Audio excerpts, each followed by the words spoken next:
Argentina में स्वागत है आपका। मैं हूं योगेंद्र, आप देख रहे हैं खास खबर। खास खबर में हम बात करेंगे 5 राज्यों के विधानसभा के नतीजों पर। इन नतीजों को लेकर के काफी ऑपरेशन चल रहा है सियासी हलकों में कि नतीजों को कैसे देखा जाए। अपना अपना नफा नुकसान सबको देखने की कोशिश कर रहे हैं, कहां लूज रहे हैं, कहां पे क्या रहा, जनता का आभार जता रहे हैं। लेकिन बड़ी बात यह है कि प्रधानमंत्री नरेंद्र मोदी अगले ही दिन चुनाव नतीजों के बाद रोड शो करते हैं अहमदाबाद में, और उसके अपने मायने हैं। उसकी वजह यह है कि 2022 नवंबर यानी कि 9 महीने पहले ही मोदी का ये शो काफी महत्वपूर्ण माना जा सकता है, और इसके कई मायने भी हैं, चाहे सियासी मायने निकाले या उनकी लोकप्रियता के मायने निकाले। और काफी हद तक ये माना जा रहा है कि 2024 की जड़ें मजबूत करने के लिए 2022 गुजरात जीतना बहुत जरूरी है।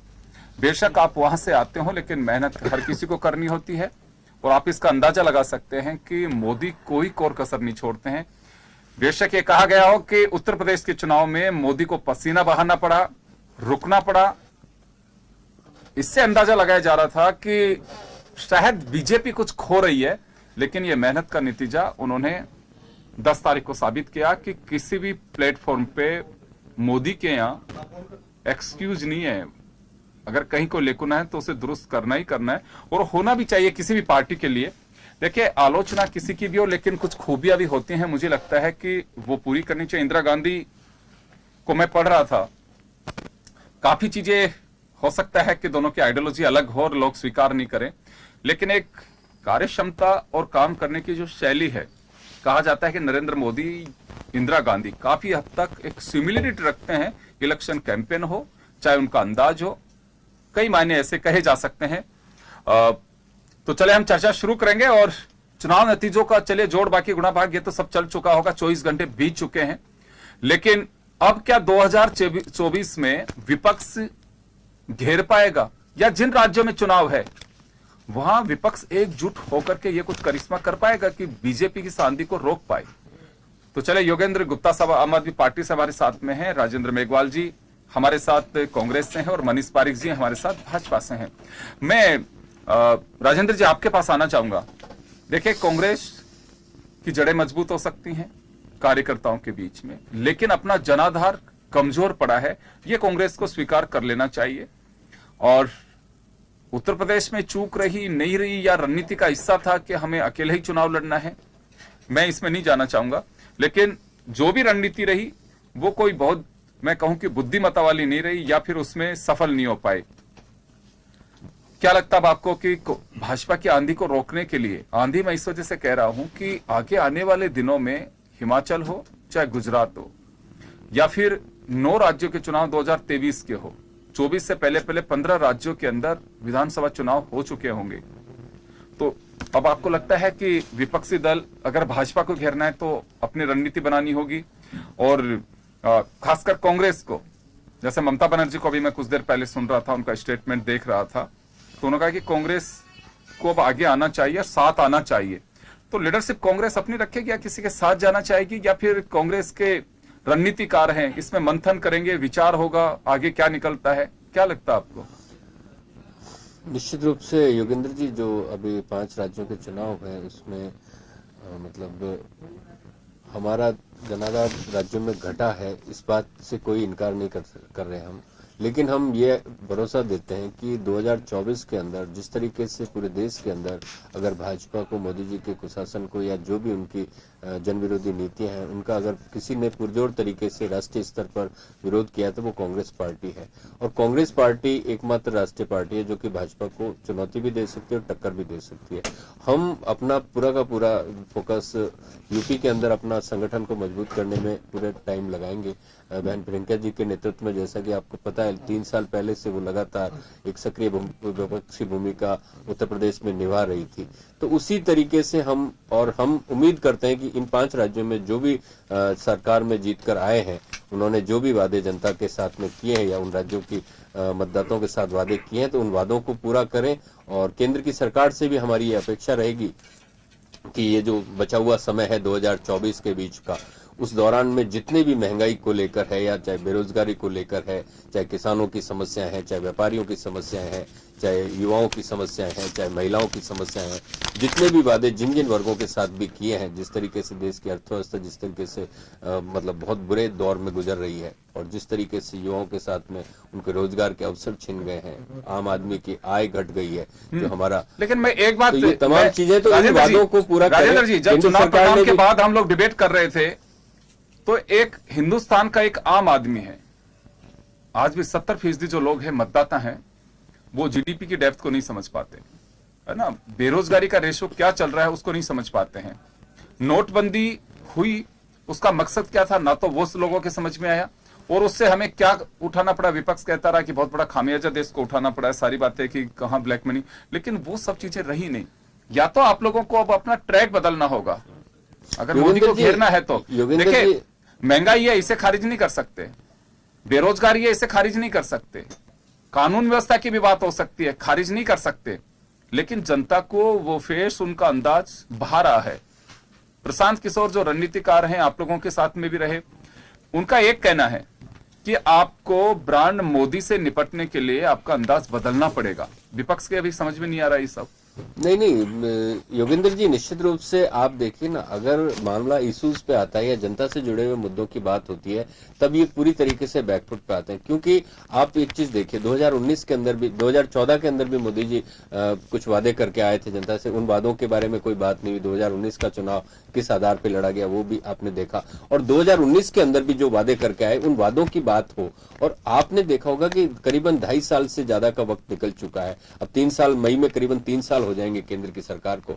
तो केंद्र की सरकार को भी अपना मतलब एक पूरा का पूरा जो भी उन्होंने अभी तक वादे किए थे, उन वादों को कितने निभाए, कितने पूरे किए, जनता को क्या राहत दी, क्या रियायत दी। अभी हमने जो इस वक्त 2022-23 का केंद्र सरकार का बजट आया, उस बजट के अंदर जिस तरीके से मतलब महंगाई को रोकने के लिए कोई रोड मैप नहीं था, जिस तरीके से किसानों के लिए या कृषि क्षेत्र से लेकर जो चीजें थी, चाहे खाद बीज की बात हो, चाहे तमाम चीजों की बात हो, चाहे मध्यम वर्ग को आयकर में रिबेट देने की बात हो, तो ये तमाम इश्यूज है। आज स्कूल कॉलेज की बात हो, जिस तरीके से निजीकरण हो रहा है, जिस तरीके से सरकारी संपत्तियों को लगातार बेचा जा रहा है, जबकि उसके उलट अगर राजस्थान में आप देखेंगे तो सरकारी क्षेत्र के अंदर पेंशन की, पुरानी पेंशन हमने लागू की। तो इस तरीके की सामाजिक सुरक्षा की योजनाओं की बात हो। और मैं फिर आपको बताना चाहता हूं कि 31 मार्च तक केंद्र सरकार ने ये शर्त लगा रखी है कि 31 मार्च के बाद में ये जो 80 करोड़ लोगों को जो ये सस्ता मतलब मुफ्त अनाज मिल रहा है, वो अनाज भी बंद करने वाले हैं। और आपको जीएसटी के अंदर भी जो हमारे रोजमर्रा के उपयोग की चीजें 5 से 8% मैं लौटूंगा वापस लौट रहा हूं। इस चीजों का केंद्र सरकार को, जनता को इस चीज को समझना पड़ेगा। वापस आ रहा हूं सर, आपके पास में वापस लौट रहा हूं। मैं अभी योगेंद्र गुप्ता जी का रुख करना चाहूंगा।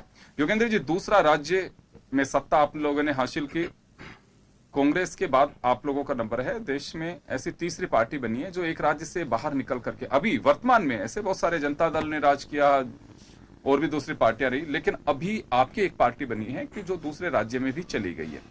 यह बात यह है कि क्या आम आदमी पार्टी भी घेराबंदी कर पाएगी, या फिर आप लोग अपने अंदाज से चलेंगे, हमें किसी से कोई मतलब नहीं, हम हमारे रूट लाइन पे चलेंगे? मोटिव क्या आप लोगों का, बीजेपी को घेरना या फिर आप अपने रूट पे चलेंगे? देखिए योगेंद्र जी, ये घेराबंदी करना, जुमले फेंकना, एन मोमेंट पर मुद्दों से भटकाना, ये सब कांग्रेस और भारतीय जनता पार्टी की राजनीति है। और हम राजनीतिक लोग हैं भी नहीं, और हम राजनीति कर भी नहीं रहे हैं। बेसिकली हमने सिर्फ काम किया है, और जो काम हमने किया है उस काम को हम राजनीति का रूप दे रहे हैं।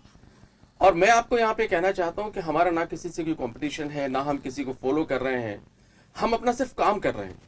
लेकिन एक बहुत बड़ा ट्रेंड, एक बहुत बड़ी बदलाव आप यहाँ पे देखने को आपको मिल रहा है, और वो ये कि जनता अब जागरूक है, जनता समझ रही है, जनता देख रही है। और आप जनता को ना भरमा सकते हैं, ना लटका सकते हैं, ना खटका सकते हैं। आप जनता को बेवकूफ नहीं बना सकते, और छल करके जनता को छल नहीं सकते। तो हमारा बिल्कुल ट्रैक बिल्कुल साफ है। हम बुनियादी चीजों पे काम कर रहे हैं, और हम जिन पे काम कर रहे हैं वो चीजें हिंदुस्तान के, भारत के हर नागरिक की जरूरत है। वो ना किसी धर्म से जुड़ी है, ना किसी जाति से जुड़ी है, ना वो किसी वर्ग से जुड़ी है, वो हर आदमी की जरूरत है। हम वही काम हमने दिल्ली में किया, उसकी नजीर पेश की, पंजाब ने उसे एक्सेप्ट किया, और अप्रतिम ऐतिहासिक बहुमत हमें दिया। और अब पंजाब में वही हम काम करेंगे, उन्हीं कामों को लेकर हम आगे जाएंगे, और उसी के सहारे हम जनता के सामने अपना पक्ष रखेंगे और उनका आशीर्वाद प्राप्त करेंगे। तो आप मान के चल रहे हैं कि हमें हमारे रूट पे हमारी तरीके से चलना, ना हम किसी के साथ आएंगे ना किसी घेराबंदी में शामिल होंगे। 2024 अभी दूर है, तो सीधा आप ये मान के चल सकते हैं कि एक विकल्प के रूप में आप खड़े हो रहे हैं, बीजेपी हो चाहे दूसरे रीजनल पार्टीज हो। देखिए, हम जनता के सामने अपना पक्ष रख रहे हैं, अपना काम रख रहे हैं। अब जनता को अगर लग रहा है, जनता साथ देने को तैयार, उनको लग रहा है कि ये एकमात्र विकल्प है, उनकी जो समस्याएं हैं, कांग्रेस और भारतीय जनता पार्टी बातें बहुत करते हैं, काम कितना करते हैं ये नहीं पता। कांग्रेस बातें बहुत करती है महंगाई पर, इनसे ये पूछा जाना चाहिए कि सबसे महंगा पेट्रोल डीजल तो आप राजस्थान में देते हैं। ये बात बहुत करते हैं महिला सुरक्षा की, पर इनसे पूछा जाना चाहिए कि जब आप किसी स्टेट में जाकर महिला सुरक्षा की बात करते हैं तो फिर राजस्थान में महिला सुरक्षा की क्या स्थिति है, इनके नेता महिलाओं को लेकर किस किस तरह के बयान देते हैं। तो हम उसमें नहीं जाते। हमारा सीधा सिद्धांत है कि हमें हर व्यक्ति से जुड़े हुए जो बुनियादी सवाल है, देखिए शिक्षा किसको नहीं चाहिए, हिंदू हो, मुसलमान हो, सिख हो, ईसाई हो, शिक्षा सबको चाहिए। सड़क किसको नहीं चाहिए, रोजगार किसको नहीं चाहिए, हॉस्पिटल किसको नहीं चाहिए, बिजली किसको नहीं चाहिए, पानी किसको नहीं चाहिए, इनका किसी से जुड़ाव नहीं है। तो हम वो चीजें लेकर सामने जाएंगे, उन्हीं पे हम काम करेंगे। चले, मैं वापस आ रहा हूं आपके पास में, मनीष पारिक साहब के पास में जाना चाहूंगा। मनीष जी, 5 राज्यों के विधानसभा चुनाव के बाद अगर परिणाम को हम देख रहे हैं तो आम आदमी पार्टी का उत्साह निश्चित रूप से, जैसे बीजेपी का उत्साह परवान पे है, ऐसे आम आदमी पार्टी का उत्साह भी परवान पे है। आम आदमी पार्टी यह तलाश रही है कि विकल्प के रूप में लोग हमें स्वीकार कर सकते हैं। कमिंग डेज में जिन स्टेट्स में इलेक्शन है वहां अपने को रिप्लेस करने की पूरी कोशिश करेगी। यही बड़ी वजह है कि आम आदमी पार्टी का साफ कहना है कि हम किसी गुट में नहीं है, ना हम किसी की घेराबंदी में, हम हमारे एजेंडे पे हैं। तो और ये तो तय मान के चलिए कि विपक्ष अपना एजेंडा बदल सकता है आने वाले दिनों में, और एजेंडा बदलेगा, क्या स्थितियां बनेंगी, लेकिन 2024 को लेकर के अभी से ही बहुत सारे नेताओं के बयान आने शुरू हो चुके हैं। तो किस तरह का कोई खतरा है बीजेपी को?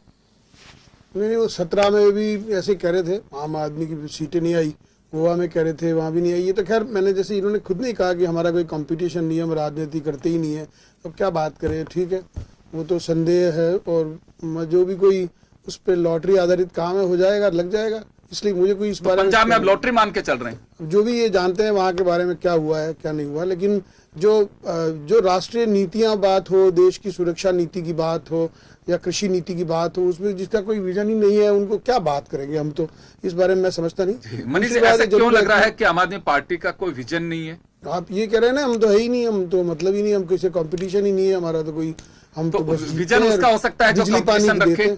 ये तो कह रहे हैं हम तो बिजली पानी ये देंगे, हम कह रहे हैं ना, हमें देश को जो जरूरत हम वो देंगे, देश की जो बुनियादी आवश्यकता है हम उनको पूरा करेंगे। इसलिए राष्ट्रीय सुरक्षा, अस्मिता, स्वाभिमान और ये सब चीजें हैं जो बेमानी है, तो इसलिए इस बारे में मुझे कुछ नहीं कहना। लेकिन नहीं, ये मैंने बिल्कुल नहीं कहा मनीष जी, आप गलत बात करें। ये कब कहा मैंने कि राष्ट्रीय सुरक्षा बेबुनियाद, हमने कहा नहीं। लेकिन राष्ट्रीय सुरक्षा चूंकि केंद्र का विषय है और हम डिस्कशन कर रहे हैं राज्य के ऊपर, तो अगर मैं दिल्ली में बैठकर हम ये कहें कि हम सीमाओं पर जाकर ये करेंगे, तो उसका कोई मतलब नहीं है ना। अभी हम जहां पर बैठे हैं, जिन स्टेट में हम जा रहे हैं, जहां पर हम इलेक्शन लड़ रहे हैं, हम वहां की बात कर रहे हैं। उनकी जरूरत क्या है? अगर गुजरात में जाएंगे तो हम शिक्षा की बात करेंगे, हम हेल्थ की बात करेंगे, इंफ्रा की बात करेंगे, रोजगार की बात करेंगे, बिजली की बात करेंगे, पानी की बात करेंगे। अगर हम वहां जाके कहें कि हम चाइना के साथ ये करेंगे, तो भाई जिसपे हमारा दखल नहीं है, जिसपे पावर नहीं है, जिस दिन हम सेंटर में आएंगे डेफिनेटली हम उस पर अपना पक्ष रखेंगे, उसमें क्या बात है। आज उसको करके हम भरमाने आपकी तरह मुद्दे को जुड़ा करके, मुद्दे से मुद्दों को हटा के हम जनता को बरगलाने का काम नहीं करते। हम जहां पर जा रहे हैं, जिस स्टेट में जा रहे हैं, उस स्टेट की समस्या और वहां पर हमें क्या करना है, हम उसकी बात करते हैं। जी, मैंने कहा कि मेरा बात करना बेमानी है, और आपने सुन लिया।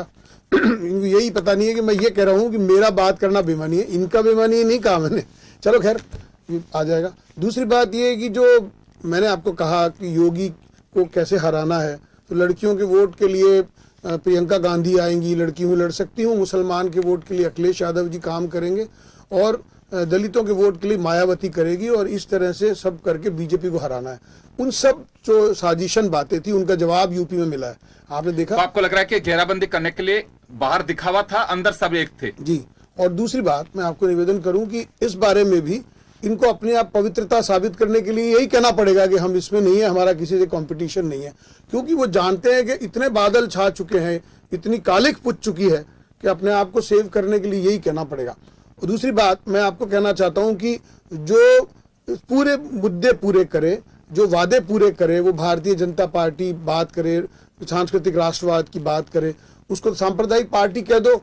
और बाकी जो हम जातिवादी काम कर रहे हैं, बोले हम जमीन पे काम कर रहे हैं। खालिस्तान समर्थक आपके पक्ष में आए तो कहते कोई नहीं, वो तो जनता है, पानी बिजली चाहती है। तो ये कुछ भी करे, ये जो राजनीति की अब आई है नई पौध, आप समझ सकते हैं वो कितने शूडो एस्पेक्ट्स पे काम करेंगे, कितनी बातें सफेद चप्पल पहन के एक बार मैं जूतों एक की बात आपने फैक्ट्रियां कही, बेचेंगे। एक बार समझ मनीष जी। जी, खालिस्तान समर्थकों की बात आ रही है यहाँ पे। आपको लग रहा है कि पंजाब में खालिस्तान समर्थकों की मदद से आम आदमी पार्टी की सरकार बनी है? मैंने निवेदन किया कि जो वहां पे सरकार थी उस समय उन्हीं के जुलूस में जो किसान आंदोलन चल रहा था, जो उनका समर्थन कर रहा था, उसने इनका भी समर्थन किया है, उनका भी किया है। वो मोटरसाइकिल पे खालिस्तान जिंदाबाद के नारे लगा के जा रहे थे, हम देख रहे थे। देश के प्रधानमंत्री सड़क पर खड़े थे, हम देख रहे थे, सबने देखा है। और इसीलिए वो सरकार यहां से धूल धूसरित हो गई। अब ये लॉटरी लगी है एक, तो अब ये भी करेंगे। लेकिन मैं आपको कह सकता हूं कि मेरी डिग्निटी, मेरी कंसिस्टेंसी मैं क्रिएट नहीं करना चाहता कि मैं इस बारे में बात करूंगा कि वहां क्यों हुआ, क्या हुआ। वो तो वोट है, जिनको वोट मिलेंगे वो जीतेंगे। भारतीय जनता पार्टी। वापस लौट रहा हूं, मैं एक राउंड लेना चाहूंगा, समय थोड़ा कम है। मैं राजेंद्र जी के पास में जाना चाहूंगा। राजेंद्र जी, उत्तर प्रदेश में जो घेराबंदी करना चाह रहे थे, दिखावे में ये था कि कोई गठबंधन नहीं है, लेकिन अंदर खाने में गठबंधन था। ये बीजेपी का आरोप है। और जब इसी सैंपल में पास नहीं हो सके तो प्रोडक्ट टेस्ट तैयार होगा। यानी कि आप उत्तर प्रदेश में योगी को मात नहीं दे पाए तो मोदी को कैसे दे सकते हैं? देखिए योगेंद्र जी, सबको पता है कि उत्तर प्रदेश में भाजपा ने चुनाव किस तरीके से लड़ा, और भाजपा की जो करीबन 50 से 60 सीटें थी जो कितने कम मार्जिन से उन्होंने जीती। और असदुद्दीन ओवैसी के साथ में इनका क्या गठबंधन था और क्या उनके साथ में रिश्ते हैं, क्या इनकी फंडिंग होती है।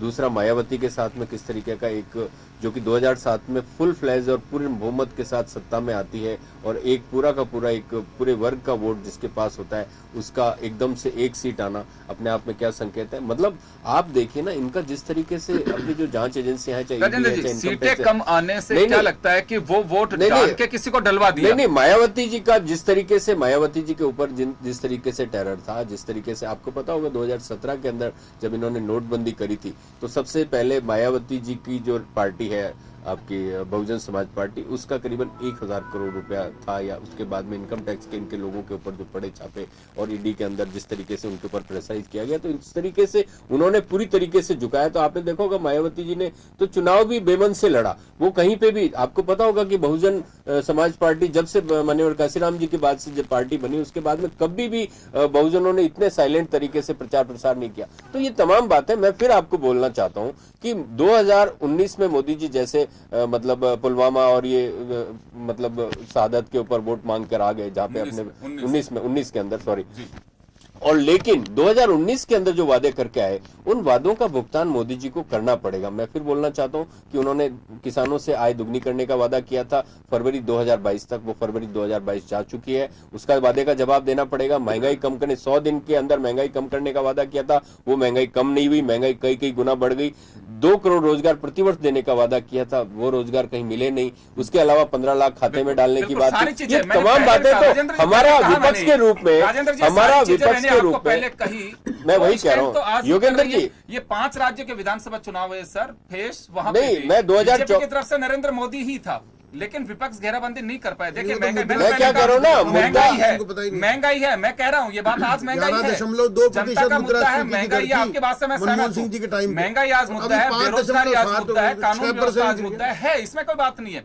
मैं वही कह रहा हूँ कि उसमें भी गलत कर रहे हैं। 5 राज्यों में आज भी स्टैंड कर रहे थे, लेकिन फिर भी कोई रिजल्ट नहीं आया। तो 24 के अंदर इन्हीं मुद्दों से क्या घेराबंदी कर पाएंगे? नहीं, मुद्दे यही होंगे। मैं फिर बोल रहा हूँ कि जनता को आखिर अपने मुद्दों पे लौटना पड़ेगा। आप धर्म के नाम पर, जाति के नाम पर, संप्रदाय के नाम पर बहुत दिन तक जनता का मानसिक शोषण और मानसिक दोहन नहीं कर सकते। आपको महंगाई पे जवाब देना पड़ेगा, गरीबी पे आपको जवाब देना पड़ेगा, रोजगार के ऊपर आपको जवाब देना पड़ेगा, महंगाई के ऊपर आपको जवाब देना पड़ेगा। घेराबंदी में शामिल नहीं हो पा रहे, लेकिन जिनका जिक्र किया गया आपके पार्टी की ओर से भी, महंगाई, बेरोजगारी, कानून व्यवस्था, दूसरे जो मुद्दे हैं उनको लेकर के, वो तमाम चीजें आप कहते हैं बीजेपी जुमलेबाज पार्टी है, आपके पार्टी के नेता सब कहते हैं, लेकिन 2024 हो या दूसरे राज्यों के इलेक्शन हो, आज भी सारी चीजें देखिए। गोवा में आपने इलेक्शन लड़ा, पंजाब में आपने इलेक्शन लड़ा, उत्तर प्रदेश में आपने चुनाव लड़ा।